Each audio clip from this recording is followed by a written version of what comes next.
The text on my phone glowed in the dark kitchen. "We need to talk." 3 words that cracked my world open before dawn last spring. I thought I knew my family. Our late-night laughs over burnt pizza, the way my daughter's crooked smile lit up Sunday mornings, the promises I made to my wife under a starlit porch. But that morning, I learned they had a life without me, a whole other life I was never part of. I stood frozen, coffee steaming in my hand, the bitter smell mixing with the ache in my chest. The fridge hummed softly, its door still holding that photo of us, me, my wife, our 2 kids, grinning like we were unbreakable, but that picture was a ghost. The truth I found in her locked drawer, a single, folded note, told a different story. When I wasn't ready to read, being a dad was my anchor. Every late shift at the warehouse, every missed bedtime story was for them. I'd come home, hands calloused from fixing things, broken faucets, wobbly chairs, anything to keep our house a home. But when did it stop being enough? When did my family slip into a world where I didn't belong? The note in my hand held answers I'm still too scared to face. And now I'm left with a choice that could shatter what little I have left. If you've ever felt your world unravel, if you've fought to hold on to the people you love, this story is for you. Hit that like button if it hits home. Comment below. Have you ever found a truth that changed everything? Subscribe and turn on notifications to follow my journey through this heartbreak. I'm telling this story to find my way back. Maybe you're searching for answers too. My phone lit up the dark kitchen at 4:37 a.m., the screen's glow cutting through the silence like a knife. "We need to talk." Ellen's text hit me like a sucker punch, waking me before dawn last. 4th of July weekend, when the air still smelled of backyard barbecues and firecrackers. My heart thudded, heavy and wrong, like it knew something my brain was too slow to grasp. I stood there, barefoot on the linoleum, the world tilting beneath. I reread her words, each one sharp as a shard of glass. No honey, no trace of the warmth we used to share over late-night pizza runs. Ellen, my wife of 15 years, who once tucked love notes in my lunchbox, was now a stranger typing in the dark. I blinked at the screen, willing it to change, but it just stared back, cold and final, a guillotine waiting to drop. The fridge hummed behind me, its low drone mocking my panic. A photo was pinned to its door. Me, Ellen, our daughter Lily with her crooked smile, our son Max clutching his baseball glove. We were grinning at a county fair, cotton candy sticky on our fingers, a moment that felt unbreakable. Now it looked like a lie, a Polaroid from someone else's life. My hands itched to tear it down, but I was frozen, my breath shallow. I turned to Ellen's desk, a cluttered mess in the corner, stacked with bills and Max's old art projects. My fingers trembled as I rifled through it, searching for something to explain the dread pooling in my chest. Then I found it, a locked drawer, small and sly like a secret she'd buried. I'd never noticed it before, and that stung worse than the text. How many pieces of her had I missed? I grabbed a paperclip, bending it until it snapped the lock. Open, the metal scrape echoing my pulse. Inside was a single folded note, her neat handwriting scrawled across it. My name wasn't there, not Tom, not Dad, nothing. Just words that didn't belong to our life. My chest tightened, the air sucked out of the room as I stared at the note, too scared to unfold it. I stuffed it in my pocket, my hands shaking like a drunk's. The kitchen smelled of burnt coffee, bitter and thick, clinging to my throat. I sank into a chair at the table, where we'd laughed over sloppy joes, where Lily drew hearts in spilled ketchup. When did it stop being ours? When did my family slip into a world I wasn't part of? The house was silent, but it screamed with questions. Why her text? Why now? What was in that note that could break me more than I already was? I sat there, the note burning in my pocket, my heart pounding like a drum. The truth was close, too close, and I wasn't ready to face it. I closed my eyes, the fridge's hum, a cruel lullaby, and wondered how long I'd been losing them without knowing. The 4th of July was supposed to mean freedom, but I was trapped, waiting for a truth I didn't want to see. The note sat in my pocket all week, heavy as a loaded gun, its edges fraying but still unopened. I carried it like a wound, afraid to look at what might bleed out. Ellen moved through our house like a shadow, her eyes dodging mine, her steps careful, like she was walking on glass. By night, I watched her from the hallway, her silhouette sharp against the glow of a lamp, wondering when she stopped being the woman I loved. Lily, 14, used to crack jokes about my burnt mac and cheese, her crooked smile lighting up the kitchen. Now she hid in her room, pop music blaring through her door, shutting me out. I knocked, my voice soft, but she didn't answer. Her silence was a wall, tall and cold. Max, 10, kept asking why I missed his baseball games. "You said you'd be there, Dad," he'd mumble, his gloves scuffed from tossing balls alone. I fumbled for excuses, my throat burning, knowing I had nothing real to say. Ellen's coat hung by the door, reeking of a new perfume, sharp, floral, not the vanilla she used to wear. It was a stranger's scent, clinging like a secret. I held it, my fingers tracing the fabric, wondering who she was when she wore it. At the warehouse, I zoned out, forklifts whining around me, my mind stuck on her text. "We need to talk." Was it another man? A fight? Or something worse? Something that explained why our home felt like a movie set, all props and no heart? One night, I caught Ellen on the phone, her voice low, urgent, like she was confessing to the dark. She was in the living room, curled on the couch, her back to me. "Not now," she whispered, hanging up when she saw my shadow. Her eyes met mine for a second, cold, guarded, before she slipped past to bed. I stood there, the phone's glow burning in my mind, my hands itching to grab it and uncover her lies. I started noticing holes. Photos from our summer barbecues, our trip to the Grand Canyon, were gone from the living room shelves. Just empty spaces, like someone had erased me. Ellen's wedding ring, the one I'd scrimped for, wasn't on her nightstand. I checked twice, my heart pounding, hoping I'd missed it. The absence was a theft, a piece of us stolen right under my nose. By Friday, sleep was a ghost. I lay awake, the note in my pocket a burning weight. The house felt like a stage. Ellen, the distant star. Lily, the silent teen. Max, the confused kid. And me, the fool who didn't know the script. The ceiling fan clicked above, a steady rhythm to my racing thoughts. When did they stop needing me? When did our late-night talks, our messy kitchen dinners, turn into this hollow performance?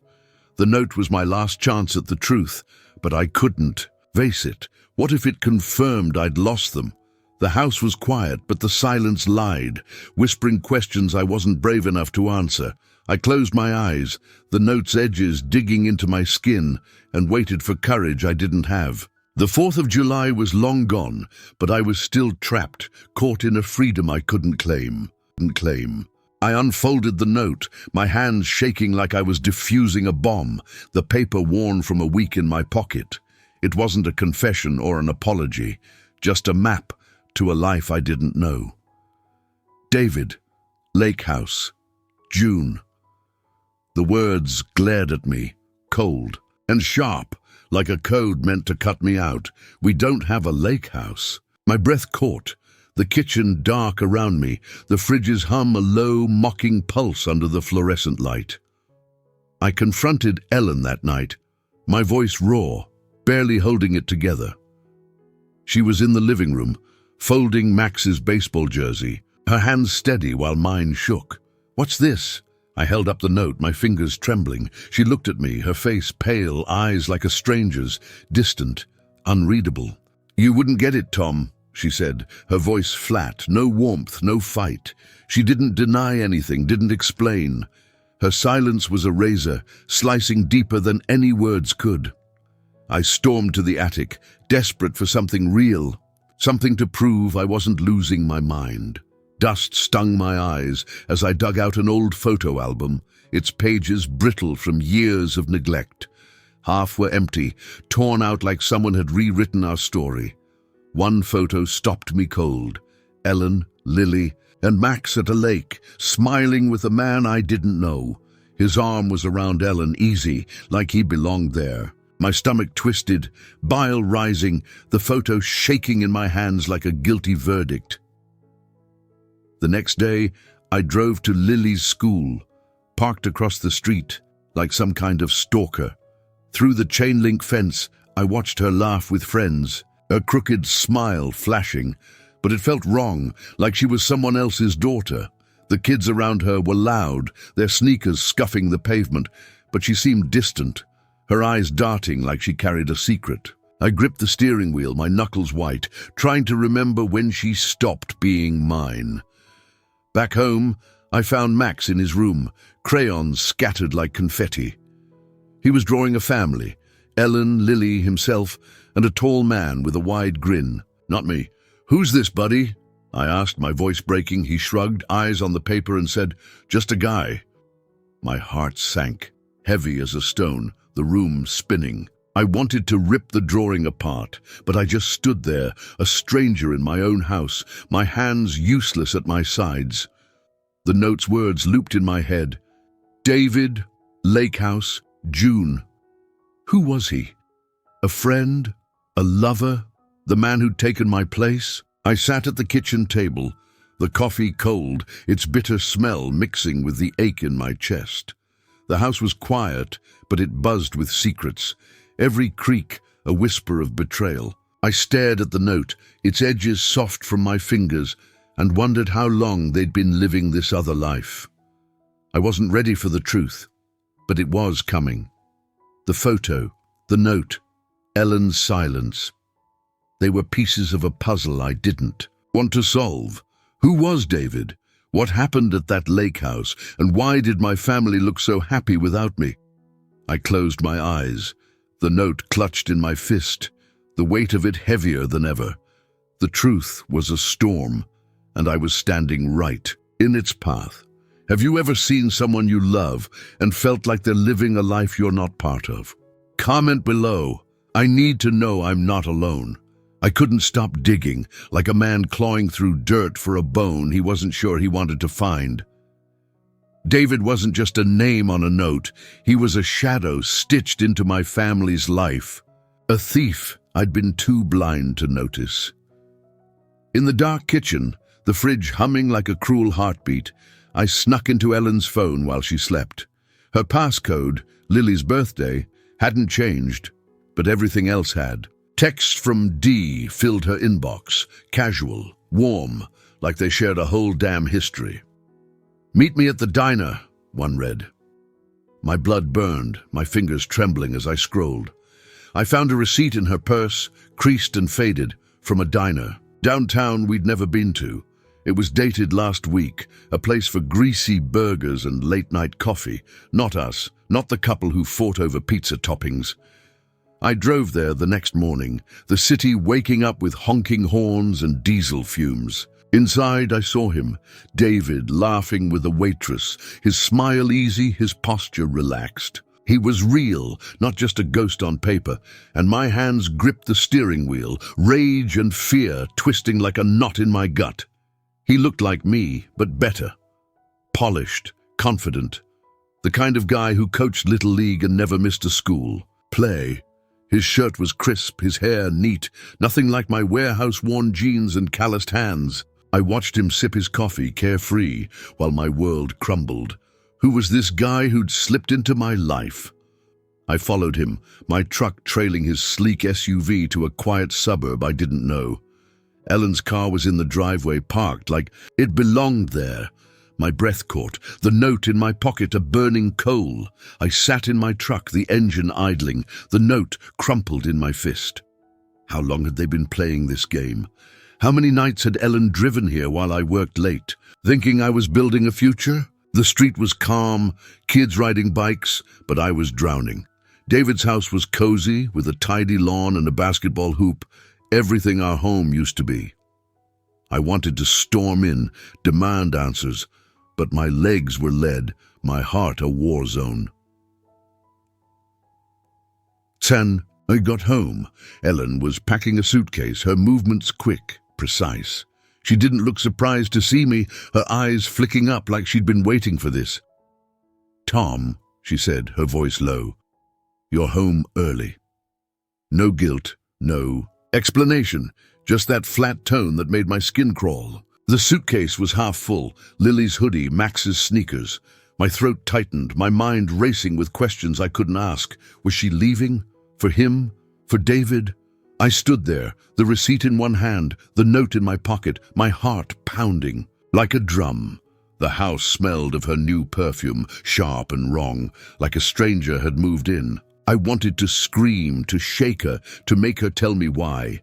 But I just watched her zip the bag, her hands steady while mine shook. How long had they been living this lie? And how had I missed it? The truth was close, but I was terrified of what it would cost me to find it. Ellen's suitcase sat by the door like a death sentence, its presence louder than any fight we'd ever had. The living room was dim, the air thick with the humid weight of a late summer night. I wanted to ask where she was going, why, but my throat was a knot, my words choked. She looked at me, her eyes tired but firm, and said, "I'm taking the kids for a weekend."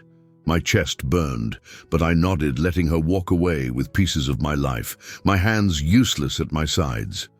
I tore through her desk again, desperate for something to anchor me. In that same locked drawer, I found another note, this one in Lily's messy scrawl. "I'm sorry, Dad, I love you." My knees buckled, the paper shaking in my hands. My 14-year-old daughter, who used to beg for piggyback rides at the county fair, was apologizing for a betrayal I couldn't grasp. I called my sister Jen, my voice cracking like a kid's. "Tom, fight for them," she said, her words sharp. Through my sobs. "Don't let them go." I found the lake house address from the first note, scribbled like a secret I wasn't meant to find. I drove there, the highway blurring through my tears, the city fading into dark, wooded hills. The cabin was real, its windows glowing warm, like the home we used to have. I parked far enough to stay hidden, my breath shallow, my heart a frantic drum. Through the window, I saw them. Ellen, Lily, Max, and David, laughing over a pizza. A family, complete without me. My keys slipped from my trembling hands, clattering in the dirt. I was a ghost, an outsider peering into a life that wasn't mine. Max's laugh, high and bright, cut through the glass, and I wanted to run to him, to hold him tight. But I stood frozen, the summer heat clinging to my skin, their warmth mocking me. Ellen passed a slice to David, her hand brushing his, and I felt my world crack wider, a fault line running through my heart. I drove home, the road a haze, their laughter looping in my head like a cruel song. In the kitchen I burned the first note, watching the flames eat David Lake House, June. The ashes stuck to my fingers, grey and gritty, but the pain didn't burn away. It clung, raw and heavy, like the smell of Ellen's perfume still, hanging in the air. I sat at the table, Lily's note in my hand, her "I love you" blurring through my tears. I didn't knock on that cabin door. I couldn't, not when they looked so whole without me. The house was quiet, but it screamed with their absence. Max's baseball glove by the couch, Lily's sketchbook on the counter. When had I lost them? Was it the late shifts, the missed games, the nights I thought I was providing? Or was it something deeper, a failure I couldn't see? The truth was a wound, and I was bleeding out, alone in a home that felt like a stranger's. What would you do if you saw your family happy without you? Comment below. Help me find a way forward. I couldn't hide anymore. The truth was a splinter in my chest, and I had to pull it out. I drove back to the lake house, my heart a battlefield, the dark highway stretching like a path to judgment. The cabin's lights glowed, warm and cruel, mocking me with a life I didn't belong to. I parked, my hands trembling, my breath ragged. This time I wouldn't just watch. I'd face them, demand answers, even if it broke me. Ellen opened the door, her face a mix of pity and defiance. "You shouldn't be here, Tom," she said, her voice low like I was an uninvited guest. Her eyes, once soft when we danced at summer barbecues, were hard now, unyielding. David stepped up behind her, too calm, his smile easy, like he'd practiced this moment. "Hey, buddy," he said, and I wanted to knock that word out of his mouth. Buddy? I was the husband, the father, not some guy passing through. Lily ran to me, tears streaming, her arms wrapping around my waist. "Dad," she whispered, her voice breaking. But Max clung to Ellen, his small hands gripping her sleeve, his eyes wide with fear. My son, who used to beg for bedtime stories, looked at me like I was a stranger. I swallowed hard, my voice shaking as I demanded, "How long, Ellen? How long have you been living this lie?" She crossed her arms, her jaw tight. "You were gone, Tom. We needed more."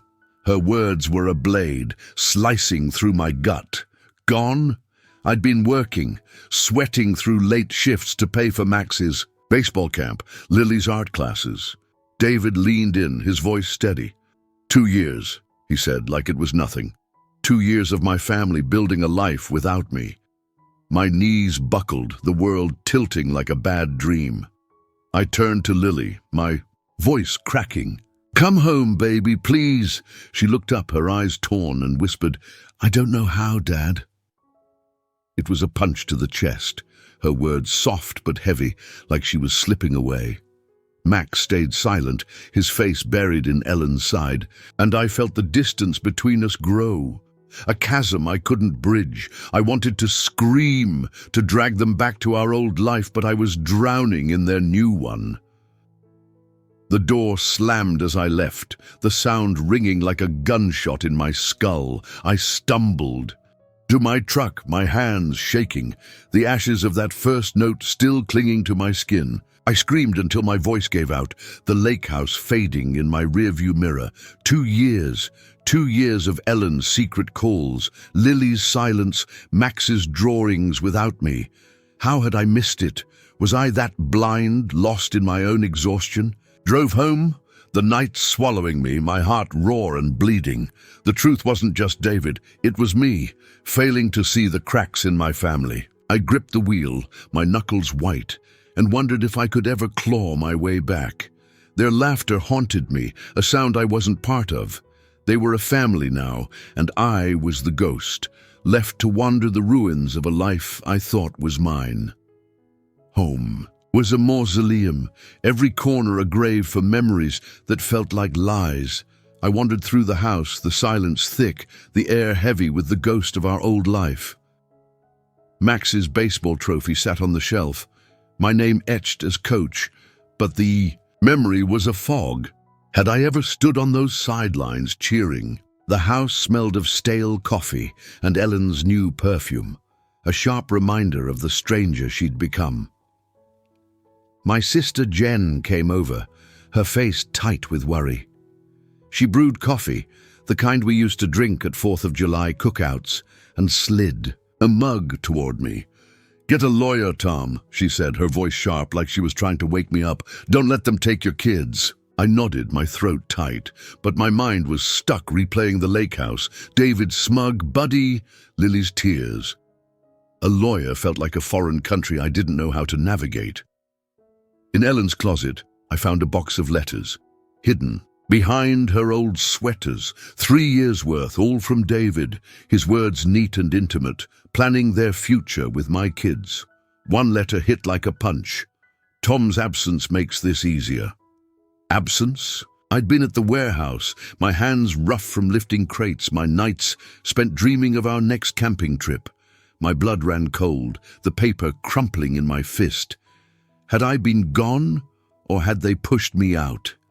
I called Ellen, my voice shaking. As I left a voicemail, "Talk to me, please, I deserve that." The phone stayed silent, her absence louder than ever. Then a text from Lily popped up. "I miss our pizza nights, Dad." My heart cracked, her words a lifeline and a wound. I could see her at 10, giggling as she stole extra pepperoni, her crooked smile lighting up the kitchen. Now she was 14, caught in a life I didn't understand. I sat in Max's room, clutching his stuffed bear, its fur worn from his small hands. The room smelled of crayons and his shampoo, but it felt empty, like he'd already left me. Had he forgotten the nights? I read him stories, doing goofy voices to make him laugh. The mirror in the hallway caught my reflection, hollow eyes, unshaven jaw, a man I didn't know. I was a ghost in my own home, haunting rooms that used to be ours. The letters, Lily's text, Jen's coffee, they were pieces of a puzzle I couldn't solve. When had I lost them? Was it the overtime, the missed games, the nights I came home too tired to talk? Or was it Ellen, rewriting our story to erase me? The house creaked, each sound a whisper of betrayal. I held the bear tighter, my chest aching, and wondered if Max still thought of me as Dad. I didn't sleep that night, the weight of those letters pressing down on me. David's words, Ellen's silence, Lily's, "I miss you," they were truths I couldn't face, but I couldn't stop now. I had to fight, not for the life we had, but for the one I still wanted with my kids. The house was a graveyard, but I wasn't ready to be buried. Not yet. Maybe not ever. I hired a private investigator, a guy named Mike, because I couldn't live with the questions anymore. The truth was a knife, and I was ready to bleed. He met me in a diner, his notebook stained with grease, showing me records that gutted me. David owned the lake house, had for years. Ellen had been visiting since before Max was born.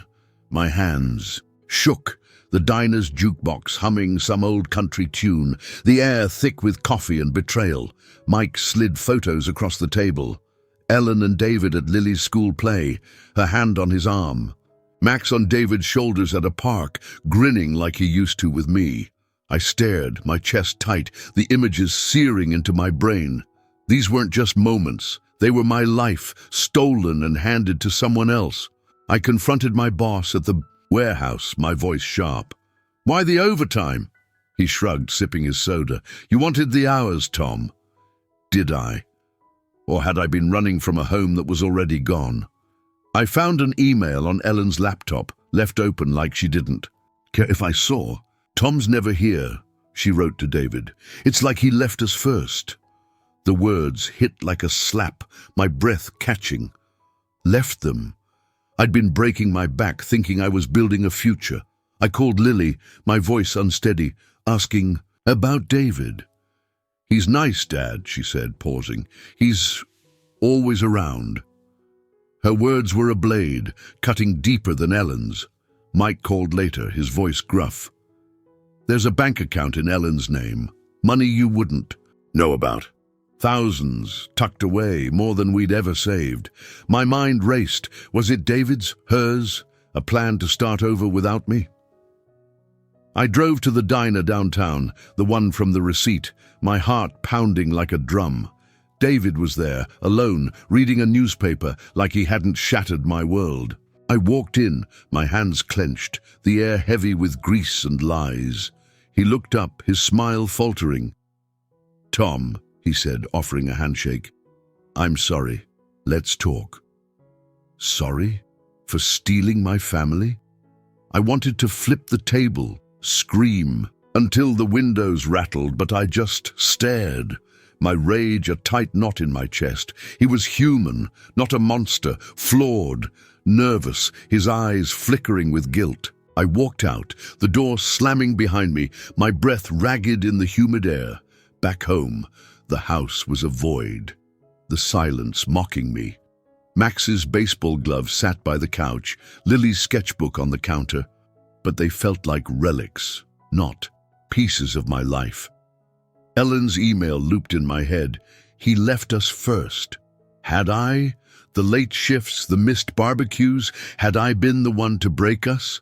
I sat at the kitchen table, Mike's photos spread out, each one a wound. David wasn't. Just in their lives, he was their life now. I closed my eyes, the truth cutting deeper than I'd expected. It wasn't just David's betrayal. It was mine too, the ways I'd failed without seeing it. The house creaked, the fridge humming its old familiar tune. I wasn't done fighting, but I didn't know what I was fighting for anymore. My kids, my past, or just the man I used to be. I wasn't fighting for Ellen anymore. Her betrayal was a door I'd slammed shut. It was Lily and Max, my kids, who kept me breathing, their faces the only light in this darkness. I met a lawyer in a stuffy office, the air thick with paper dust and cheap coffee. Signing custody papers felt like carving my heart out, my hands shaking as the pen scratched my name. I wasn't giving up. I was fighting to stay their dad, even if it was just weekends and summer breaks. Lily called that night, her voice trembling, through the phone. "Dad, I don't want to pick sides," she said, sobbing, her words a mix of love and fear. I swallowed hard, my throat tight. "You won't have to, baby," I promised, my voice steadier than I felt. "I'm here." But was I? The doubt gnawed at me, a shadow that followed me home. In Max's room, I found a drawing labeled "My New Family." Ellen, Lily, Max, and David, smiling under a bright sun. I tore it up, the paper ripping like my heart, my breath ragged in the quiet. Ellen agreed to meet at a park, the same one, where we used to push Max on the swings. She looked worn, her eyes heavy, her hair pulled back like she'd stopped caring. "David's stable," she said, her voice flat. "You were a ghost, Tom." A ghost? I'd been working, bleeding for our family, but her words stung, true in a way I hated to admit. I showed her the custody papers, my hands steady now. She nodded, her face hard but silent, no fight left in her. I went to Max's baseball game, standing on the sidelines, the grass damp under my boots. He saw me, his face lighting up, and ran over, hugging me tight. "You came, Dad," he said, his voice bright, and for a moment I felt whole again, the ache easing. The crowd cheered, the air thick with dust and hope, and I let myself believe I could still be his dad, not just a memory. Back home, a note was on my doorstep, slipped under the mat like a coward's confession. "Let us go, Tom." No signature, but it was Ellen's handwriting, sharp and final. My blood boiled, my hands crumpling the paper. Let them go. They were my kids, my life. I sat up all night, the note on the table, my resolve cracking but not breaking. The house was silent, but Max's hug, Lily's call, they were sparks in the dark, keeping me fighting. I thought of our old barbecues, the way Lily stole extra chips, the way Max laughed when I burned the burgers. Those moments were mine, not David's. I wasn't ready to let go, not of them, not of the man I still wanted to be. The note was a challenge, a line in the sand, but I wasn't backing down. I'd fight for my kids, for the family we could still be, even if it was broken, even if it hurt. The truth was a weight, but I was stronger than I thought. I had to be. I'm still here in this quiet house, piecing myself back together from the wreckage of what I lost. The truth didn't set me free. It tore me open, left me raw, but I'm finding my way back, step by painful step. I met David at the downtown diner, the air heavy with coffee and grease. He looked smaller this time, his eyes tired, his apology soft. "I didn't mean to replace you, Tom," he said, his voice cracking, a man caught in his own guilt. I wanted to hate him, but I saw the weight in his eyes, the cost of breaking my world. I leaned across the table, my voice low. "You can't replace me. I'm their dad." He nodded, his gaze dropping, and for the first time I felt bigger than him. Not better, just more real. Lily started calling daily, her voice bright with small stories, her art class, her favorite pop song. Each call was a thread, stitching me back to her, my heart swelling with every word. Max came over for a weekend, and we grilled burgers in the backyard, the smoke curling like it used to. He laughed, loud and free, as we built a model rocket. that soared above the house, its colors bright against the sky. Ellen and I signed the custody papers in a lawyer's office, the air stale with ink and finality. She hugged me, brief and tight, a goodbye that felt like the end of us. Her eyes were sad, but I didn't look back. I was done chasing her. I hung Max's rocket drawing next to our old family photo, the one from our Grand Canyon trip. Both felt true now, not perfect, not whole, but mine. The house still smelled of coffee and loss, but it was home again, a place where I could be dad. I'm learning to live with the ache, to love my kids without owning them. It's enough, more than I thought I'd have after that first note first betrayal. The final note, "Let us go, Tom," is gone, burned like the others, its ashes scattered in the wind. I'm writing my own story now, one where I'm not a ghost, not a stranger, but a father who fights. Lily's calls, Max's laughter, they're my anchor, my proof that I'm still here. The truth broke me, but it also showed me what matters. I don't need Ellen's love or David's apologies. I need my kids, their messy, beautiful lives, and the chance to be part of them. The house is quieter now, but it's not empty. It's filled with the echoes of our barbecues, our rocket building. Days, the life we're building piece by piece. I'm not whole, but I'm enough. This is my heart, laid bare for you, my fight to hold on to my family, to find myself again. If this hit you, if you've ever lost someone you love but kept fighting, smash that like button. Comment below, how do you rebuild when your world falls apart?